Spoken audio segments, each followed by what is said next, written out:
Welcome,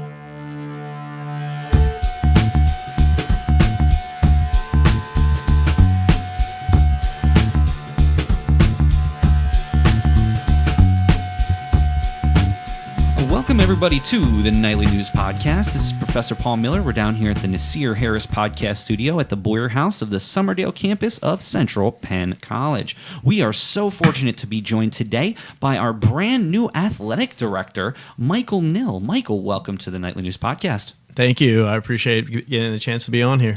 Well, it's we have been waiting to have you on, so we appreciate you. Number one, we certainly want to start off by and chat today about some of our in-season programs that we're doing, both our ladies and gentlemen's basketball that's currently in season. We're just right around the corner from baseball starting. In fact, from the date of this airing, it's only just about a week away. I can already taste the baseball season, and I'm looking forward to doing some more live streams this year, which we'll chat about. But Michael, I wanted to start off this conversation, something that maybe people don't know about you. You're our Central Penn alumni. So talk about your experiences here when you were a student, and maybe share with us a little bit about how'd you end up back here. Well, the biggest thing is when I found Central Penn, I was actually potentially looking for a career change from actually working in the education field. Most likely, I was an athletic director at that point in time. But I wanted to get into the nature of helping the human body heal. So I went through their PTA program, got a chance to get embracing the culture, get to know the staff, the faculty. I really enjoyed my experience here. Had the opportunity to play on the baseball team at the club level. At that point in time, we weren't fully established as a varsity intercollegiate sport. But it was definitely the relationships that I built here actually brought me back here. Spent about 2.5 years working in the physical therapy field and the personal training field, and came back here with the opportunity to help Central Penn grow their athletic program here. And that's really the biggest thing that I can get to do. I get to work at a college that I graduated from, alumni. I get to share my passion for sports. I get to share my passion for education. So that's the biggest thing that I love about here. What's interesting, Michael, is last week on the podcast, we had Dr. Krista Wolf, who is the Dean of the Nursing and Health Sciences Department here.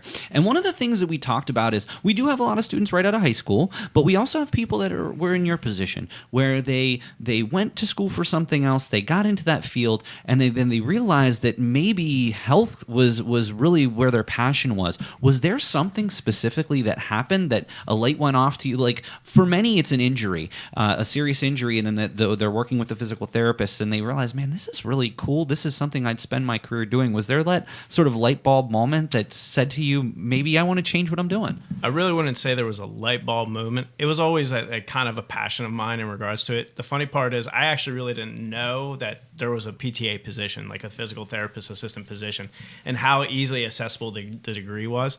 That if I would have known probably back in high school, that probably would have been the path that I would have taken right immediately, instead of going to an undergrad and did like 4 major changes during the time frame that I was in my undergrad, and then made the transition. If I could have started all over again, that's probably where I would have started off with. Well, we have to tell you that we really, really appreciate your leadership here so far. You've only been on campus for just a couple months, and we've already just in a short period of time made some huge inroads. I also want to bring in, we're being joined by a couple of Nightly News reporters. Many of you may remember Christian Fulp, Nightly News reporter. Christian, it's a pleasure to have you back on the podcast. It's great to be back down here. And Keon Green. Keon, this is your first time on the Nightly News podcast, although you did a little something with us last term for our Com 270 class, but we are pleased to have you back down. Yep. I'm excited to be here, man, and I'm excited to bring Mr. Knill to the program. So Keon is a member of our men's basketball team. Christian, a member of our men's baseball team. But Christian also is one of the commentators for our live stream broadcast.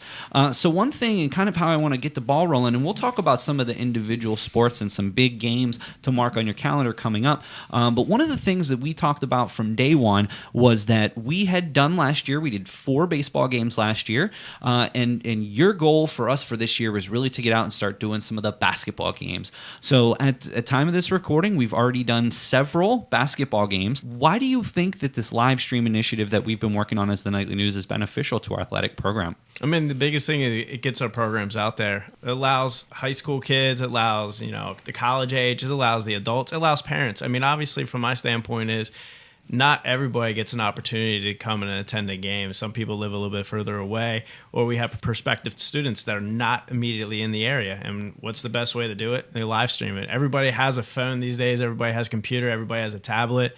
It doesn't take much to just all of a sudden pop on the YouTube channel or hop on the the athletic page or something like that and check out the game from that standpoint and be able to see what's going on. I mean, obviously, one of the games we had like a buzzer beater end of the game scenario, which was absolutely crazy to be a part of. I want to stop there for 1 second.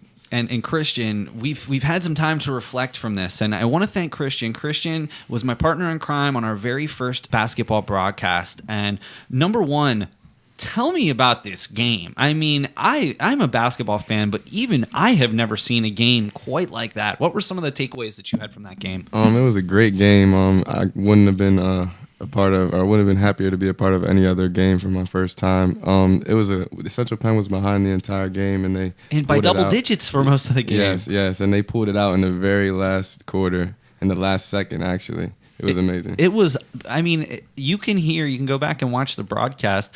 I was probably a little preemptive on pulling the plug on Central Penn, and I'll tell you, those last couple minutes, down double digits with only 4 minutes left, honestly, I'm honored that was the first opportunity, that first basketball game we ever did, and it was so exciting, and the opportunity to work with Christian on that. Christian, you did an amazing job. Christian's a very humble man, but he's actually played ball in high school, and that's one of the main reasons I wanted to get him on as the color commentator, because my experience with basketball is basically as a fan. So I have gotten some compliments on the job that we did. So we got to keep on keeping on with our basketball commentary. Definitely. But it was incredible situation, that game. For that to be our first game, we lead for the first time with 2 seconds left in the game, and it was really quite incredible. So what do you think? What were your takeaways from that being our first game ever for such an exciting game? I think it's it's something to build off of. I mean, from the standpoint is, when you get to be in the college atmosphere, you get to be in any type of game, competition just brings out the best in a lot of people. And obviously, if you want something that's going to be entertaining, and realize the fact that, like, when you come to a game, whether it's going to be men's basketball, women's basketball, baseball, it's going to be some heightened excitement. There's going to be some passion. The nice thing is it got to capture the fact that, like, people erupted. People just got excited over it. It was unbelievable. And Christian, I don't know about you, but I couldn't talk the rest of the evening. Yeah. And that's something that unfortunately I do for a living. So if I lose my voice, I'm in trouble. But so, this idea of doing the live stream, we've been talking about this for a year. We were able to do some baseball games, but now that we're actually getting out there, we're getting to have this opportunity. It's really just gone well, not only from the athletics perspective, but also from our perspective in the communication department. A lot of our students really desire to get out and work in sports broadcasting. What better way to build your resume than being a part of a sort of our flagship program here? So it's really it's something that works. It's an amazing selling point for our comm students, but it's also an amazing selling point for our athletics department too. So this is mutually beneficial for both of our departments without question. So I'm definitely looking forward. We have a couple of more games that we're going to talk about shortly. We're going to do, at this point, we're planning on doing every home baseball game, which is something that I know that the students appreciate, and I think it's just something that's going to help continually build our program. So yeah, it's going to be great. I will say, anybody that's interested in watching any of these games can always go and search the nightly news at Central Penn College on YouTube. Certainly, you can get on your Roku device, watch it through your television. It's on demand 24/7 at our YouTube page. So any of these games you can watch live, and you can also watch after the fact as well by searching the nightly news at Central Penn College. So, well, we're going to go now into the seasons. Obviously, all of the men's and women's basketball are both still in play for the end of the season tournament, which happens at the end of February, coming down to their final home games. And in fact, this week, 3 big home games. Again, this is being released February 12th. On February 13th is the final ladies' home game. That will be senior recognition night. And then the men cap off their season with a back-to-back on the 15th and 16th, with the 16th being senior recognition night. What a week we have going on. So talk to us a little bit about what you're expecting for this week. Well, I mean, hopefully we're going to plan out making a bang for the last part of the season on both teams, and on a high note. But the nice thing is, I mean, nothing speaks volumes in regards to the fact that, like, when you get a senior recognition night, that you have the opportunity to recognize the individuals that, I've grinded through it for over the years and have been a part of the program, and now it's kind of like a little bit of their send-off, a little early send-off, give them a little extra tribute that they deserve. Because, I mean, obviously when it comes down to it, the last game for a player means so much to them, and just having that chance to like take it all in from the beginning to the end, that's the thing that means the most to them. Well, Keon, I want to bring you into the conversation here. So again, you're part of the men's team, and one of the most unique things about the USCAA conference is that we do play D1 schools. So now again, can you just chat with us what it means to walk out into some of these arenas as a player? Can you tell us, share with us some of your experiences from this year and last? I'm happy that you spoke about the Division I games first, because a lot of the players that we recruit here, that's one of the things we sell. We have a lot of players that's on this team that were very high in demand on their high school basketball teams. And what happens is Coach Artro or so forth, who's ever doing the recruiting, they first they tell them and say, hey, look, man, you have an opportunity to step out on the floor with some of these big level dudes. And that really gets people's eyebrows up. And I mean, like, every year I've been here, when we go out there, it's just an amazing feeling just to know that you playing against Davis. And Stephen Curry went there, So Central Penn has given opportunities that make you feel that you never would have thought you would have been a part of in your lifetime, especially with basketball. This school does gives a great opportunity when you step out on these Division I floors, and you get recognition. If you go out there and ball, good things can happen for you. Right now we have a guy named Tyree Tucker overseas right now. Well, and Devin Dorsey's also over there. Devin Dorsey's also. So we've got 2 of our Central Penn alumni are now playing professional basketball. And I had Tyree in class, and I think I'm so proud of this kid. And he came such a long way in his time here at Central Penn, and I wish him all the best in his. But you're quite the player yourself. Don't undersell yourself. So how's your season going personally? My season going pretty well. It started out well. I suffered a hamstring injury. That man, Mr. Knill's working very hard on right now. I'm actually out for the season due to a hamstring injury. But before that, I've been in this program for 3 years, and I must say that through hard work and dedication, that every year I've seen this program progress, and every year I've seen guys get better. So Central Penn is definitely on the rise, and definitely when you step out against Division I teams every single year, when you go home and you go back and break down everything for the offseason, you put in that work, you just think about the athletes you've seen, and it gives you an expectation of how to work on your game. You see what I'm saying? Now, while Central Penn has not ever defeated a D1 team, you've gotten pretty close in your time here. Can you recall one specific game that came down to the wire that you had a shot to win? Maryland Eastern Shore and Liberty University. We were shocking Liberty University. We were tied at halftime, and then we only lost to Eastern Shore by 5. Oh wow! Every year that we walk in these doors, these teams are laughing, and they think, okay, well, this is a charity game, and then they see, okay, these dudes came to play. Sometimes these Division I teams they don't even reschedule us because we a threat now. You know what I'm saying? So it's not a joke. I want this school to keep on putting these Division I teams on the schedule, because I'm telling you, it's only a matter of time before we break down that wall and people are going to know who we are. And that's going to be, honestly, probably national news when that happens, to be perfectly honest with you. The school will need it. Absolutely, and that's always news that ESPN and sports outlets are always looking for, is that underdog story. That's where they get a lot of their news stories from. I mean, Mr. Knill, can you imagine a USCAA school goes into Liberty Davidson and beat them? I mean, that would be crazy. I mean, I'm not going to lie. I mean, you just think about the Cinderella story. I mean, actually, we played UMBC and we played Buffalo last year. Those teams, if you know, UMBC and Buffalo had the 2 biggest upset. Absolutely. And Central Penn shared the floor with those guys. So just knowing that we played a dude named Chris Clemens, he's probably going to the NBA. Absolutely, he is. He's actually a lottery pick projected at this point. I got the chance to lace up my shoes against that dude, and it's like, it just make you have a different level of confidence. So when we go to the tournament and UCSA play, we think about who we faced off against, and we think about the confidence we have, and we know what we can do. Now, one question, Keon, before we move on to baseball.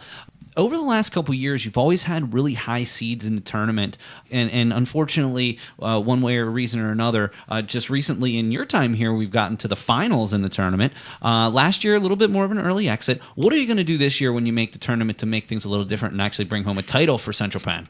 I think that when we get on that bus, we're going to have a different level of focus. And one thing in life, you learn as a player and a person, experience is the best teacher in life. We know from our experiences and through our previous upsets, we know how to handle ourselves and get to that tournament lock it down, and sleep before the games, stretch right, practice right, and get there and win the games and win the championship. Well, we as not only the Nightly News, but as an entire college are behind you, and we wish you all the best in the upcoming tournament. So let's finish the season strong with these couple of games on the 15th and 16th, and let's move on to the tournament and bring home the gold. Let's get it going. Well, Michael, we're going to come back. Before we get to Christian and talk about baseball, I have a couple of questions from some listeners, and they really would like to know, what actually does an athletic director do? We understand that you're responsible for the coordination of making the schedules and things like that, but I'm positive there's a lot that goes on behind the scenes that the average sports fan probably doesn't understand. Can you just maybe give a day in the life of what you're doing, although I know none of them are ever the same? I'm a man of many hats. Let's put it that way. When it comes down to it, if there's a need to be for an added driver, I'm going to do it. If I need to go get the field ready, I'm going to be doing it. It's a combination of making sure our teams are set up for success. During the basketball season or during any other season, if our teams are going to be away for a whole entire weekend and having that trip, I'm planning the hotel stay. I'm helping coordinate the vans. It's those little things that some people don't realize that like somebody like myself might be doing on a daily basis or on a weekly basis. It's never ending. Like the nice thing about it being an athletic director is it's usually you have set certain things that you're doing each day, but each day is going to be a little bit different. You never know what's going to come in your door. Do you think that's part of the reason that you gravitated to this job, because it's so unique every day and not monotonous at all? Yeah, that's definitely one of the reasons. I mean, the biggest thing is I'm an outdoor person. I love being outdoors, and I love seeing athletics. I like seeing what the human body can do. So like that's the biggest thing to me is I get amazed every time I get to watch students play, and I get to watch other students play. It's just a phenomenal experience. But the biggest thing when it comes down to like why I love it, sports were a part of my life since day one. I had the opportunity to play in college, and from that standpoint, I know what it did for me, and I want to give it back to everybody else. I mean, I think that's part of the reason I'm so lucky, because even though, I'm in the classroom a lot, I do a lot of things here, obviously the podcast, I am so happy that I get to call baseball and basketball games now as part of my job. And the fact that I'm such a huge sports fan myself, I played baseball all my life, still get out and play and still play a lot of different sports. The fact that I'm able to call these games, it's really life-changing. And just to see that what not only myself but the club has been able to do with this live stream opportunity, working with the athletic department, man, it's not only changing my life, but it's changing all these guys' lives too. Christian will remember for the rest of his life that he called the first basketball game in history. Buzzer beater. So with that, I do want to, you'd mentioned that, you played at the collegiate level, you played baseball here. What does it mean to you, the progress of our baseball program, not only prior to you getting here, but just in the short time that you've been here? I mean, the baseball team is amazing. They've already gone to a postseason tournament, had their first winning season last year. Reflect on how things have changed since when you were here as a player. Well, I mean, from the standpoint is, I look at the schedule and I see the schedule that they have ahead of them. We had 7 games that one year. Part of it, the reason was because we lacked numbers, and that's the other thing I look at. Our baseball team has numbers to extend throughout the season and be able to play. When we played on that field for the first time, we rolled in with 10 guys. We walked off that field with 9 because some guy got hurt. So like when it comes down to it, we were scraping. We were trying to figure out how we can make the season work. And the rough part is, we ended our season on like our 7th game playing at City Island, which was a great opportunity for us. But, as I see how the future has gone for the baseball program, it's improved constantly, and it's changing, and it's going to keep growing. And that's what I expect with all the programs, not just the fact, because even when I was here, soccer was a co-ed sport. It's no longer a co-ed, club sport. It's now two programs. Men's and women's basketball has continued to be successful, and they kept on pushing it. They were the pioneers here at this college. So from that standpoint, we're seeing programs starting to evolve, grow more and more. And my biggest thing is that I want to be a part of it. I started with it just being an athlete. Now, I want to be helping out the coaches. I want to help out the players, and I want to give a vision for this college. What's interesting is Not only do our guys team perennially in the tournament, our ladies team an amazing season this season, have a good shot at getting into the tournament. Baseball team made the Small College World Series recently. I mean, our soccer teams both had excellent seasons. We are in an excellent place with athletics right now, and we've got a wonderful person behind the wheel, if you will, in Michael Knill. So, Michael, thank you for chatting with us. I do want to bring Christian in here. So before we get out of here on the podcast, I want to talk a little bit more about the upcoming baseball season. Opening day on the road for the baseball season. You guys are having a trip to Virginia Beach here in February. Isn't it still a little cold to be playing baseball? Yeah, it definitely is a little bit cold, but we're gonna start practicing outside a little bit to get used to it. I stress that to the team because we're gonna have to get used to it. It's cold for like the first half of our season, and we're going to have to be prepared for that. And last season, Christian, the weather really played an impact, and you had, if I'm not mistaken, 16 games postponed or canceled due to weather. Look, I played baseball for a long time, but we never started that early. What are we looking for if Central Penn Night baseball fans out there in terms of weather leading up to those days? I mean, can it not have snowed for a couple weeks prior to that? Or give me some kind of idea about how those maybe decisions are, if we're just trying to egg on the weather to give us good weather so you guys can play. Basically it just comes down to the other team or our home team and ourselves. If the field's in good condition, they're going to play on it. They don't want to ruin the field for games afterwards. They just want to let it sit and work on it as best as possible. So if the field's not ready, we can't play. That's the problem with the beginning of our season. Michael, I mean, how are those decisions made? Can you give us a little bit behind the curtain on how we're deciding whether, on March 10th we're going to be ready to run our crew out there? I mean, the biggest thing when it comes down to it is, I mean, it's a day by day, week by week, hour by hour type of scenario. I mean, everything could be great weather leading up to it, but if the week prior we had heavy snow on it and it's still, melting, ground still freezing. That's the issue with baseball at that point in time frame is the refreeze, because obviously, you don't see any snow on the ground, but when that field thaws out, it becomes a soup, which means it's A, not usually safe for our players to play on, and B, the other big thing is the cost and detriment of playing on it outweighs just the fact of trying to do it. And if you can postpone it and let it actually let the water go and let it kind of dry out, then you're going to be able to play on it, and that you're not going to have to put more into it. The other issue too is, I mean, obviously we play at different fields. From that standpoint, it's always the home team's call, and sometimes it's if we're playing at an area field, whether it's at East Pennsboro or we're playing at Lawton, sometimes it's their say, not so much our say, and which you have to respect from that nature, because my biggest thing is you never want to damage a field and potential risk of injury further down the road, because that's the biggest thing is the safety of our athletes. Well, Christian, one final question for you, and then I have one question to end the podcast with. What does the sports live stream mean to you as an individual, not only as a baseball player, but also having the opportunity to call the games? It means a lot to me personally as an athlete, because I can go in and watch it and see what I did wrong, or see what our whole team could see what we can do right the next time. But for my family's sake, I know a lot of my family members can't come and see me play due to where they live, and also my daughter, because my daughter's going to grow up and she's going to be able to see me play because it's on YouTube. And it'll be on there for a long, long time. And I hope someday she asks who that idiot Professor Miller is calling a game. Maybe you can give her a couple of good stories. One final thing before we get out of here today, Michael, and again, I appreciate your time. One thing that's been discussed, and again, I know that we're probably not really any closer to it now than we were, but when we look forward to the future of Central Penn Athletics, Central Penn College has a major plot of land across the road just from where we are right now that is owned by the college, and some discussions have been the how we can utilize that land, and certainly athletics facilities, whether it's baseball fields, soccer fields, etc., have come up. What would that mean to the future of our programs here at Central Penn College, maybe a few years from now that comes to fruition?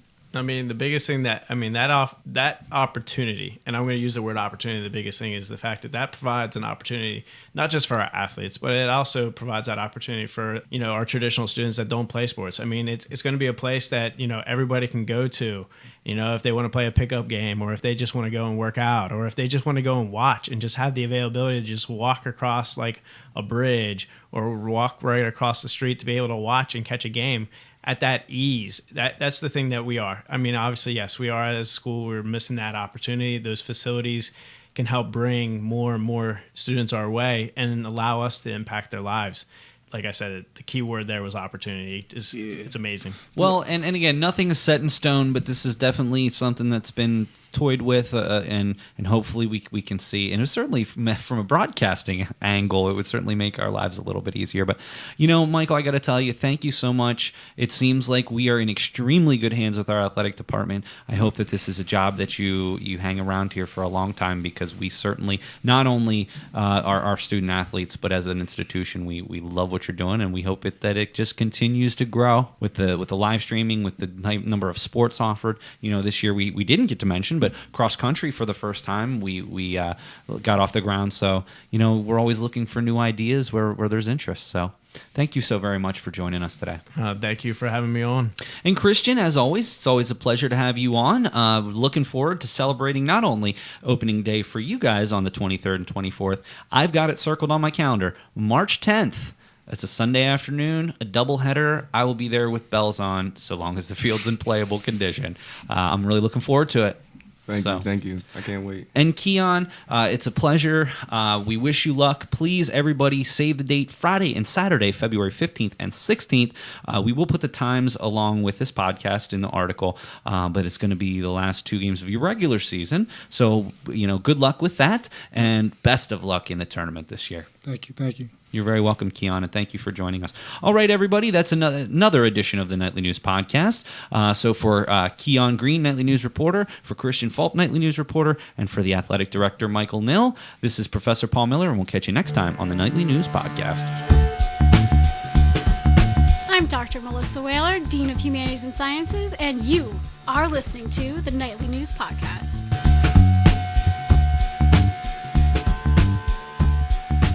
Welcome, everybody, to the Nightly News Podcast. We're here at the Nasir Harris Podcast Studio at the Boyer House of Central Penn College, Summerdale campus.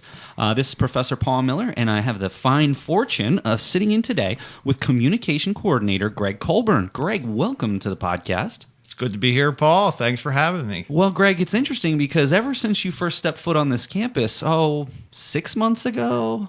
Almost a year, April. Wow. I know. Well, so about 9 months. Yeah. So we're somewhere in the middle. I've been trying to get you on the podcast for a couple of different reasons. First and foremost, you certainly work as part of the public relations aspect of what we do here at the college, and obviously that's what I teach. So I have the opportunity to work with a lot of students that do public relations, and one of the questions that I definitely want to ask you at some point here in the very near future is, what's a day in the life like for you? We're also going to talk about how you ended up here at the college, and we can talk about some of the interesting facts that you've shared with me before the show that we can talk about. But as I mentioned, I guess the first question on everyone's minds is, how did you end up here at the college? Tell us a little bit about your background, and then maybe walk us through how you got this position here at Central Penn. Sounds good. I've been involved in communications for like 20 plus years. I started with the Postal Service way back when. I was doing internal and then eventually external communications for the Baltimore area. And then I moved over to Columbia, which is between Baltimore and D.C. Now, are you from the Baltimore area? Initially, yeah. So I live in Hanover now, but originally I'm from Baltimore, so I always worked in Maryland until recently. But so you're from Maryland, you were working with the Postal Service. So tell us a little bit about what is it like working with the Postal Service? It was pretty crazy, in some ways, but there's a lot of misconceptions about the Postal Service. Such as? Such as they receive tax dollars, and they don't. They generate their own income through stamps. So it's a government agency, but it's quasi-private too. I did not know that.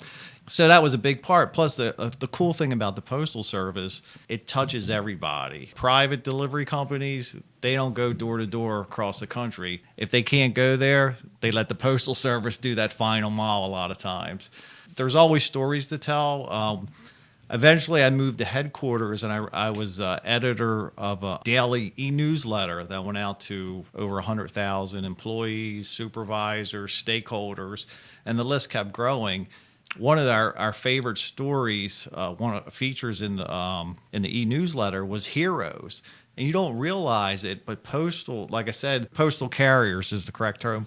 They touch everybody, so they notice when the mail's piling up. They alert the authorities. Oh, Mrs. Jones has fallen down, and they're saving people in a lot of ways. I never thought about that as such an important component of what it is that mail carriers do. You know, in today's day and age, a lot of us dread checking the mail because often it might be either bills, which are we never like to get, or it might be, you know, mail that we're not necessarily interested in viewing. Yes. But that's a really important point, Greg. I never really thought about that before, that they really are performing a public service in that regard. Yeah, it's amazing. And as we started this, of course, the stories just came in from all across the country. Yeah, so that makes you feel good, like you're part of an organization that's doing good. Sort of like here at Central Penn, we're doing good with students as well. So it's always a good mission when you're helping improve people's lives. You know, Greg, one of the things that I talk about in class, probably to the point where my students probably get sick of hearing me saying it,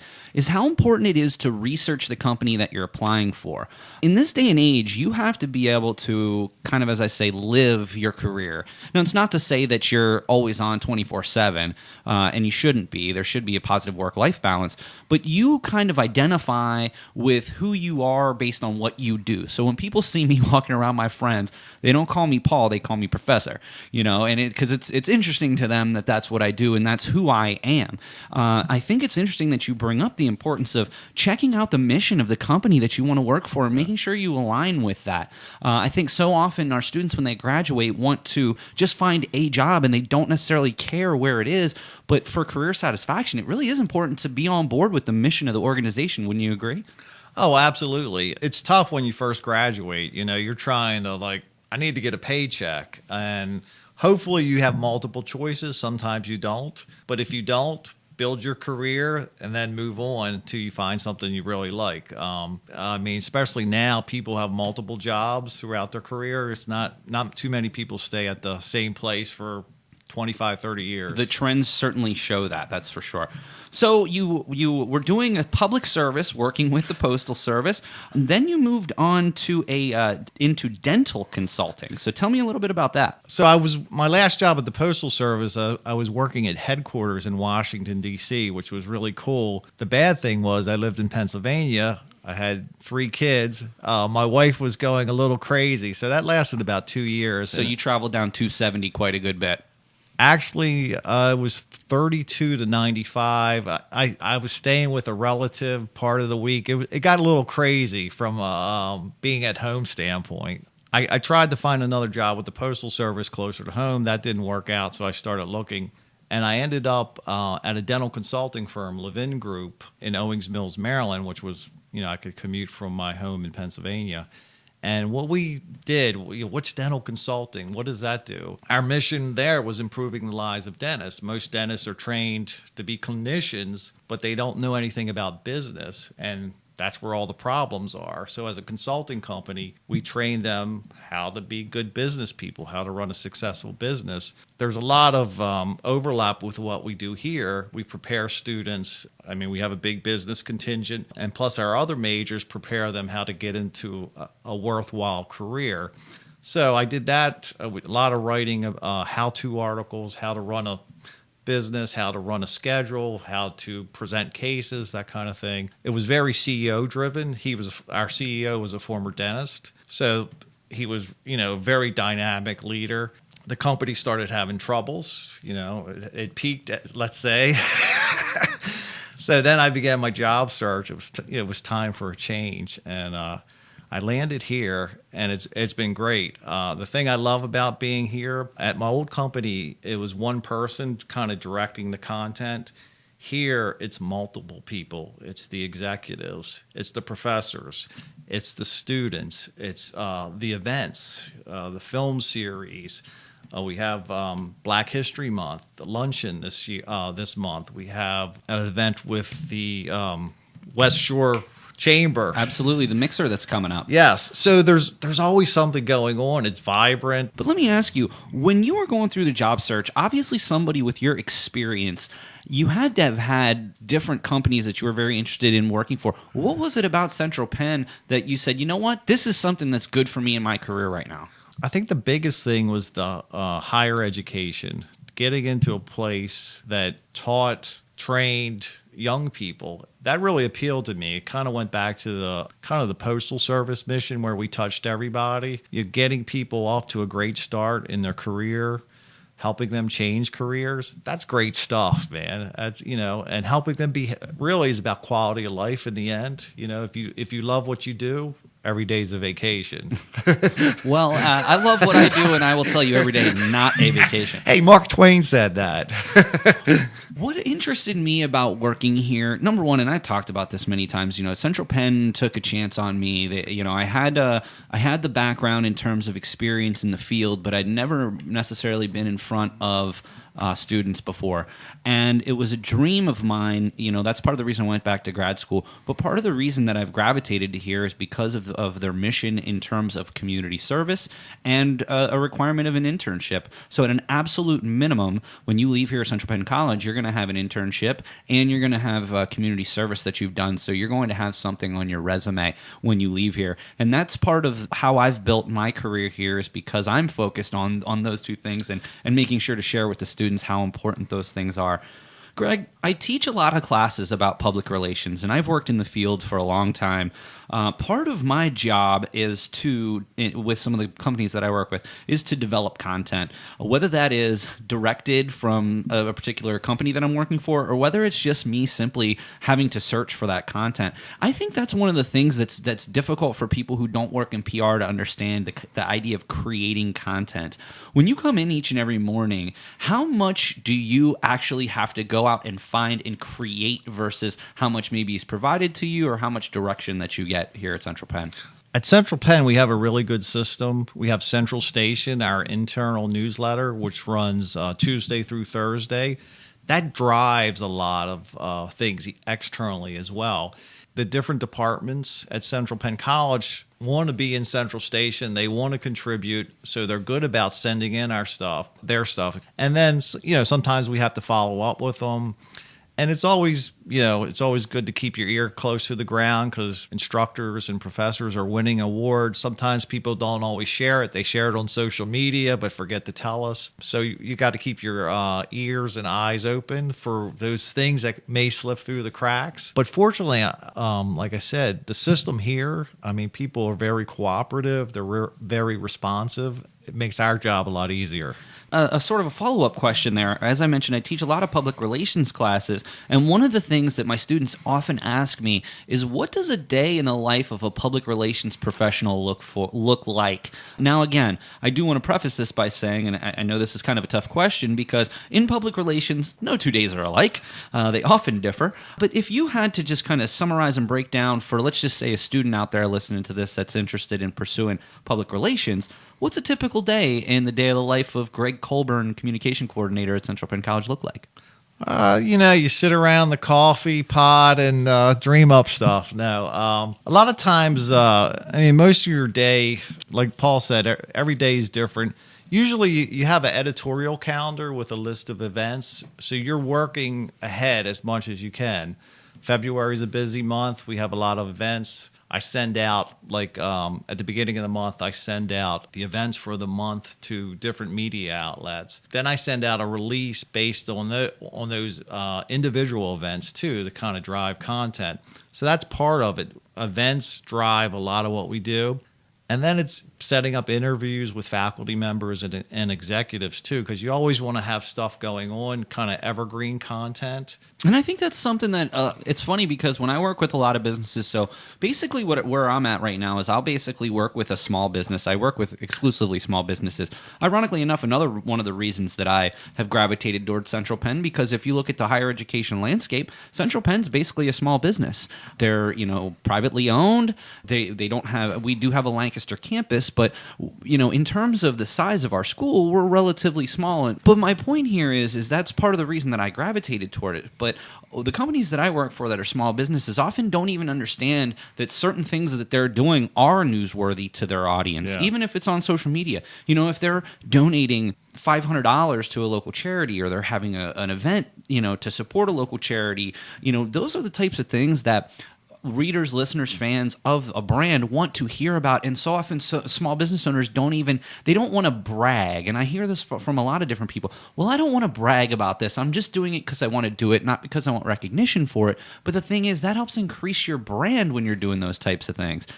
Basically what you're saying is each and every day you have to develop content based on an editorial calendar. And when I go in and work with a lot of these people, that's what I'm trying to explain to them too. If you have an editorial calendar and you know how frequently you want to post, how frequently you might want to write a blog for the website, once you have a map, all it takes is just finishing, and checking off boxes and making sure that those posts are written and edited and that you have content to share with people. There's all kinds of content. There's event-based content, there's interviews. There's also fun stuff, like crazy interviews or lists, which everybody loves. What are the top things you love about Paul Miller's class, That depends who you ask, I suppose. Yeah. So as we approach the end of the podcast here, Greg, and thank you very much again for taking time out of your busy schedule to join us. One thing that I wanted to share with you about is, and thank you for, honestly, is the way that you and your office has gravitated toward the CPC film series. This is something that not only have I had the chance to be a part of in 2018 with The Big Lebowski, but the Nightly News has also done fundraisers surrounding them, and often they're trying to help feed and give beverages to the attendees.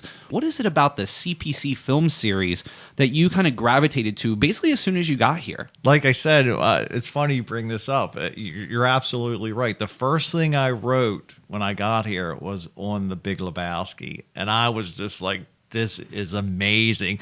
I was used to writing pretty dry business content, and here I am writing about the dude, one of my cinematic heroes, Jeff Bridges. I'm like, yes, this is awesome. And it was like that was the first impression that I had of you was when we were doing something to get ready for that, and you were like, yeah, this is so cool, and you were so excited, and that's one of the things that really drew me to you and why I wanted to have you down, because I thought it was so interesting.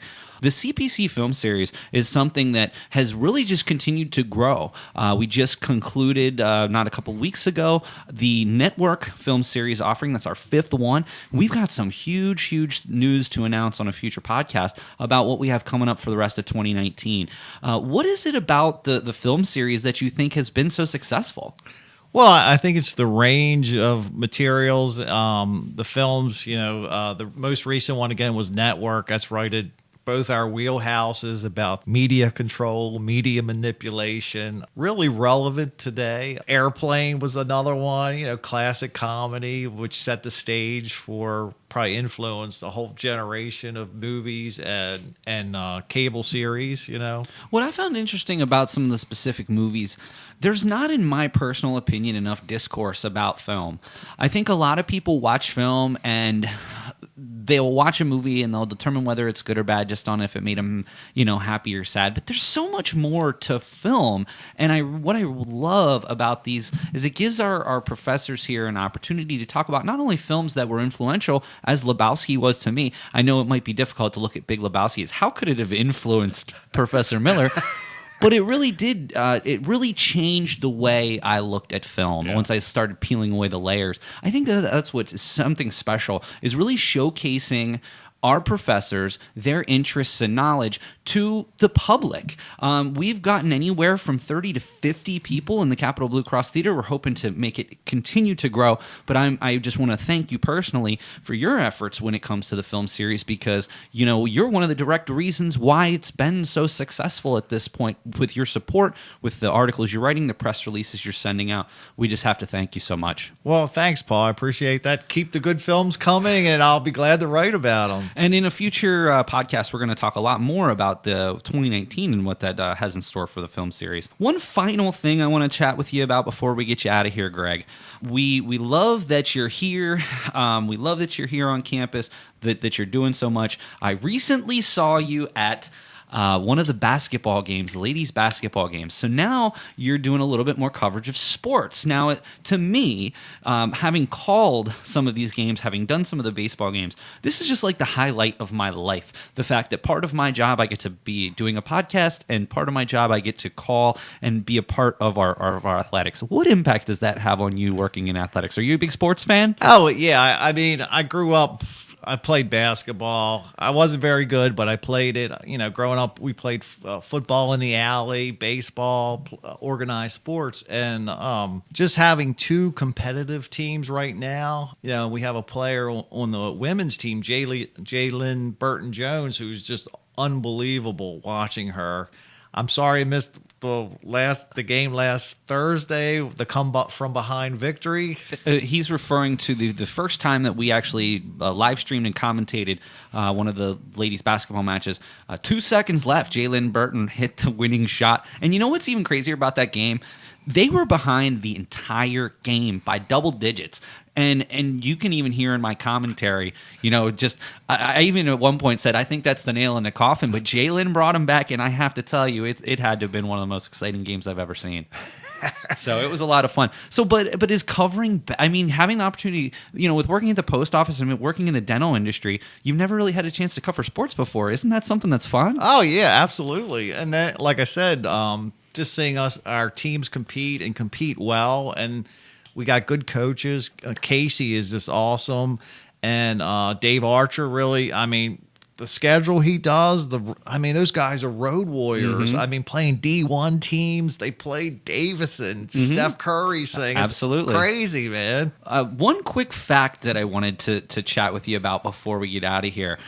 You ran a small record and CD label back in the 90s.